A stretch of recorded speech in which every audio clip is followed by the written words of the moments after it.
Narito na ang PTV Balita ngayon.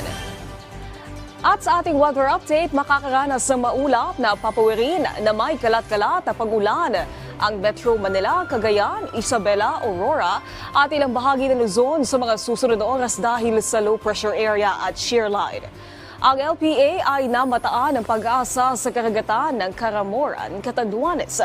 Asahan din ang maulap hanggang sa katamtamang pag-ulan sa Cordillera Administrative Region, Nueva Ecija at ang nalalabing bahagi ng Cagayan Valley dahil naman sa hanging amihan. Gayon din sa bahagi ng Ilocos Region, habang ang Visayas, Mindanao at nalalabing bahagi ng Mimaropa at Bicol Region ay may tsansa ng kalat-kalat na pag-ulan dahil sa localized thunderstorm. Samantala, silipin natin ang sitwasyon sa Davao City kung saan marami na rin ang nagpupunta sa mga sementeryo ngayong undas. May ulat si Jason Amisola live. Jason? Naomi, naging masunurin nga ang mga Davaoenyong publiko na bumibisita sa mga public cemeteries ngayong araw, ngayong undas 2023 dito sa Davao City. Dito sa Roman Catholic Cemetery na isa sa pinakamalaking sementeryo sa Davao City ay wala pang nakukumpiskang mga iligal na bagay. Simula nang magbukas ito kaninang alas 6 ng umaga.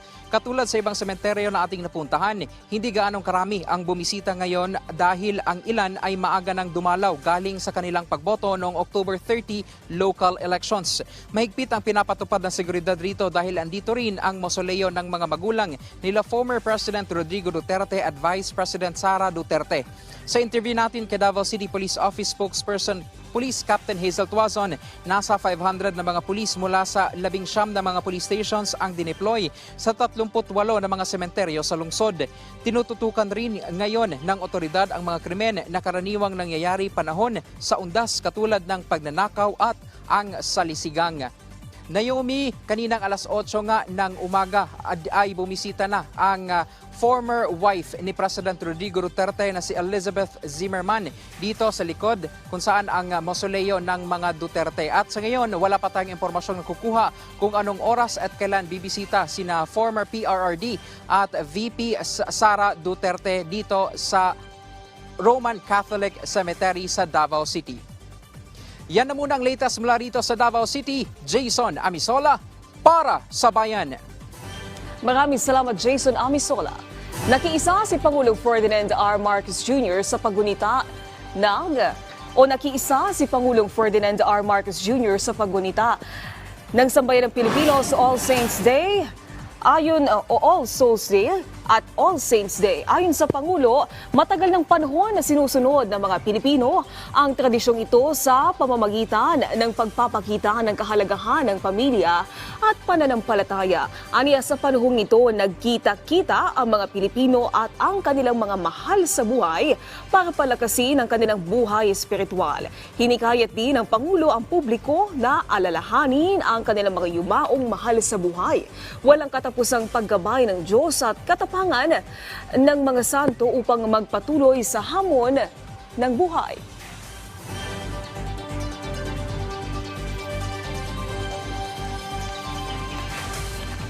Samantala, may resulta na ang isinagawang plebisito sa San Jose del Monte, Bulacan.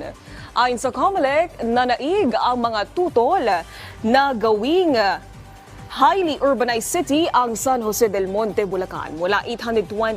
Nasa 820,385 ang hindi pumabor na gawing lungsod ang San Jose del Monte. Habang nasa 620,707 naman ang bumoto ng yes. 2020 nang maglabas ng proklamasyon ang Duterte administration na gawing highly urbanized sana ang San Jose del Monte, pero niratipikahan nito sa pamamagitan ng isinagawang plebisito. Samantala, tuloy-tuloy ang pagdagsa ng mga kababayan natin sa Manila North Cemetery para bisitahin ang kanilang yumaong mahal sa buhay. Kumuha tayo ng update mula kay Daniel Manalastas. Live, Daniel. Yes, Naomi, dumarami na nga yung mga kababayan natin na dumadalaw ngayong araw ng undas dito sa Manila North Cemetery. As of 9 a.m. Naomi, sa tala ng mga pulis, 80,000 na ang crowd estimate ng mga pumupunta rito sa sementeryo. At yung nakikita nyo ngayon dyan sa inyong screen, yan yung live na kuha sa may entrance na papasok dito sa Manila North Cemetery. Makikita nyo naman na talaga naman na hindi mahulugang karayom yung dami ng mga tao na pumupunta ngayon dito sa Manila North Cemetery para dalawin ang kanilang mga yumaong mahal sa buhay. At Naomi, bagamat paulit-ulit ang paalala ng mga otoridad sa mga pinagbabawal na kagamitan na ipasok dito sa sementeryo, may mangilan-ngilan pa rin na mga pasaway na nagdadala katulad ng mga lighter, ng mga matutulis sa bagay, alak at marami pang iba. Ngayon, maraming nagreklamo dito, Naomi, no, na paano na raw magtitirik ng kandila kung hindi papayagan ng lighter. Sabi naman ng Manila Police District, pwede naman daw gumamit ng posporo. Kaninang bandang alas 9 naman ng umaga, dumating dito si PNP Chief Benjamin Acorda upang inspeksyonin ang Manila North Cemetery para masigurong maayos ang seguridad dito sa lugar. At yun muna, pinakauling update mula rito sa Manila North Cemetery. Naomi? Maraming salamat, Daniel Manalastas. At yan ang mga balita sa oras na ito. Para sa iba pang update, i-follow at i-like kami sa aming Facebook at Twitter accounts at PTVPH. Ako po si Naomi Tiburcio. Magandang umaga.